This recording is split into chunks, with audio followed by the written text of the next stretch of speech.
Dhaka two Muscat অর্থাৎ Oman July মাসের প্রথমার্ধে একজন প্যাসেঞ্জারের জন্য ওয়ান ওয়ে ফ্লাইট রেট বিমান বাংলাদেশে রয়েছে ডিরেক্ট ফ্লাইট 7 ঘন্টার 51,796 টাকা।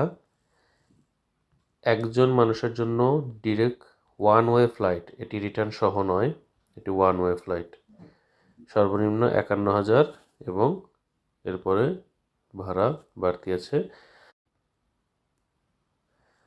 ঢাকা টু মাস্কাট অর্থাৎ ওমান জুলাই মাসের প্রথমার্ধে একজন প্যাসেঞ্জারের জন্য ওয়ান ওয়ে ফ্লাইট রেট বিমান বাংলাদেশে রয়েছে ডিরেক্ট ফ্লাইট 7 ঘন্টার 51,796 টাকা। একজন মানুষের জন্য ডিরেক্ট ওয়ান ওয়ে ফ্লাইট, এটি রিটার্ন সহ নয়, এটি ওয়ান ওয়ে ফ্লাইট, সর্বনিম্ন 51,000 এবং এরপরে ভাড়া বাড়তি আছে।